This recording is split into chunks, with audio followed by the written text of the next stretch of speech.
Chers invités, chers amis, chers collègues, Excellences, ambassadeurs, membres du groupe francophone de la Bulgarie, chère Madame Slimani, comme tout le monde connaît, elle est une écrivaine et journaliste franco-marocaine.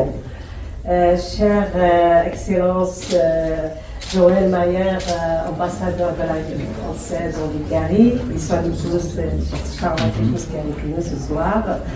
Monsieur le secrétaire général de la Chambre des représentants marocains, c'est-à-dire le Parlement marocain, et il est aussi le secrétaire général de l'association de tous les secrétaires généraux à travers le monde.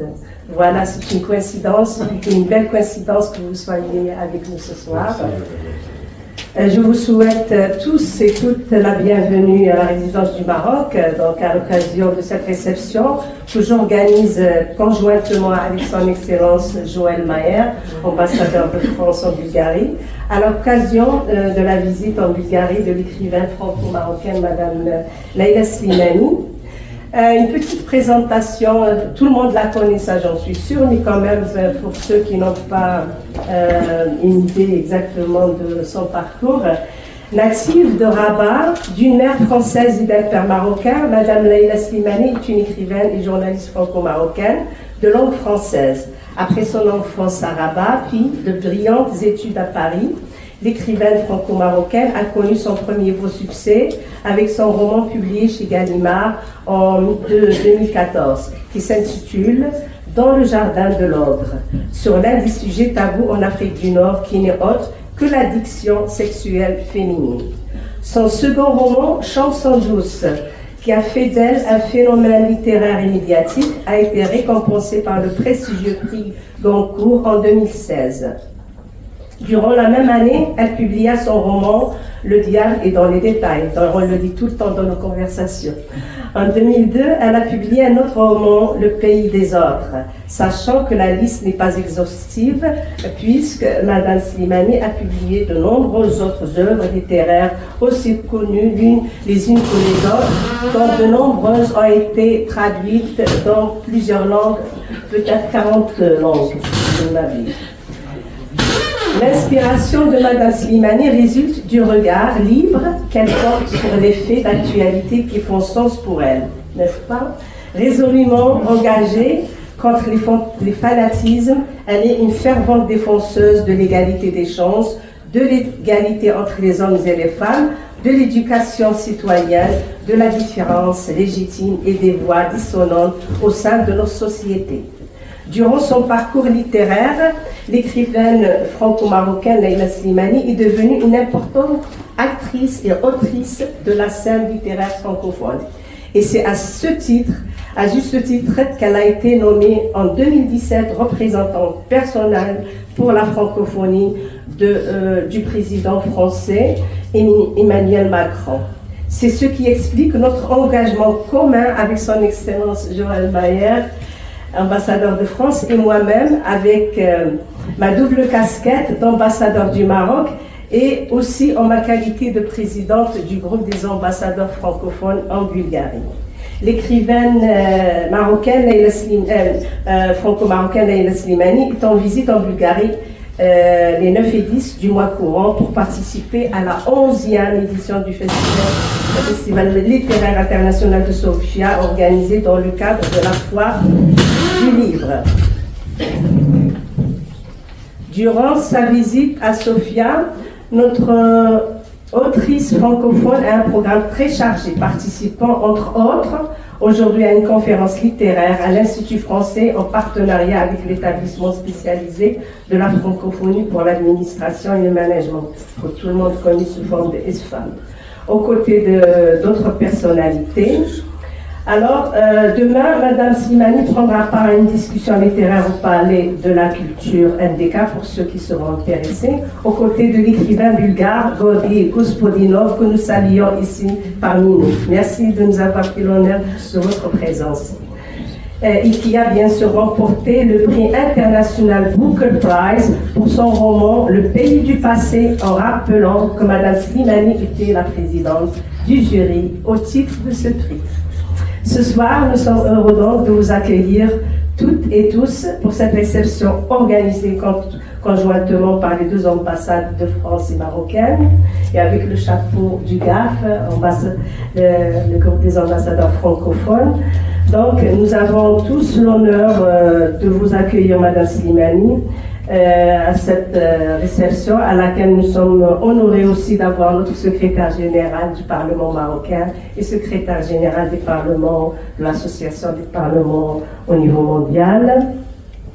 Et j'espère que vous allez bien écouter ce que va nous apprendre Madame Slimani, des choses qui ne sont pas écrites peut-être par la presse, dans les livres.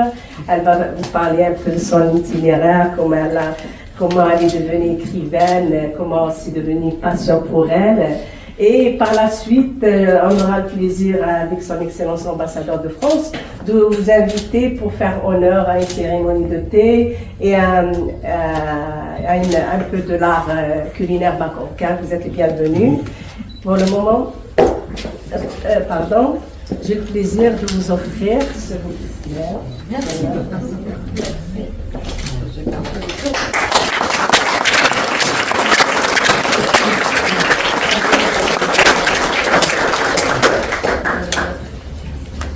Alors c'est à moi de parler. Je ne vais pas parler très longtemps. D'abord, je voudrais vous remercier, Excellence, pour cette réception donnée en l'honneur de ma visite. Alors, on a beaucoup parlé tout à l'heure à l'Institut français pendant la rencontre de ce que c'était que d'avoir une double culture, une double appartenance, des difficultés que ça pouvait représenter, mais on n'a pas parlé assez, à mon avis, de la chance que ça représente. Alors moi, quand je voyage, j'ai la chance d'avoir toujours 2 ambassadeurs, et donc c'est merveilleux. Donc je suis très heureuse de pouvoir profiter à la fois du merveilleux accueil de la France et du Maroc, et je vous en remercie. Très heureuse aussi d'être là à Sofia en Bulgarie grâce à Gorgi Gospodinov, parce que effectivement nous nous sommes rencontrés à Londres quand il a reçu le très prestigieux prix Booker Prize pour la traduction de son livre en anglais. Et je pense que c'est très important pour nous, écrivains, de nourrir des relations d'amitié les uns avec les autres, de se rencontrer, de discuter, de se faire connaître nos pays, nos cultures, nos livres, parce qu'on est aussi des gens qui pouvons créer des ponts entre les peuples, entre les langues, entre les civilisations. Et c'est une des choses que j'aime le plus dans ma vie, c'est rencontrer des auteurs que j'admire et nouer avec eux des liens d'amitié.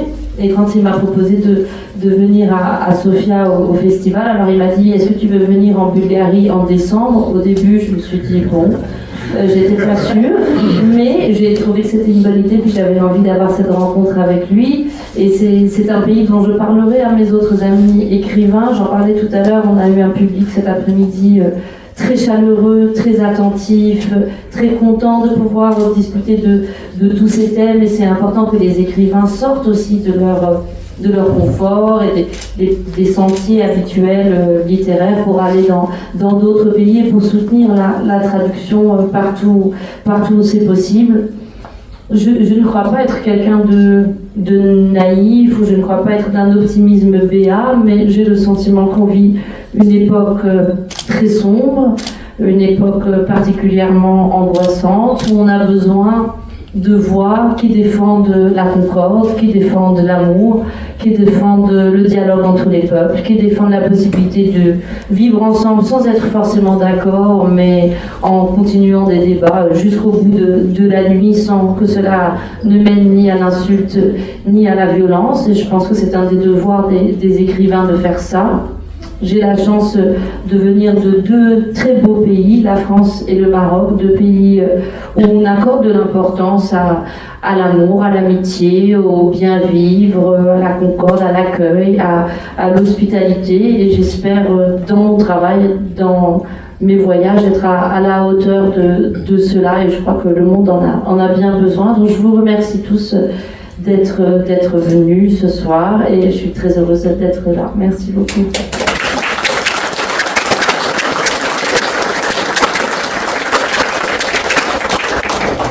Eh bien, profitez de l'art culinaire qui est juste derrière vous. et de la cérémonie de thé qui est à l'entrée. Et bien sûr de la pâtisserie marocaine aussi. Et des vins et champagne, des vins de toutes sortes, des champagnes français qui viennent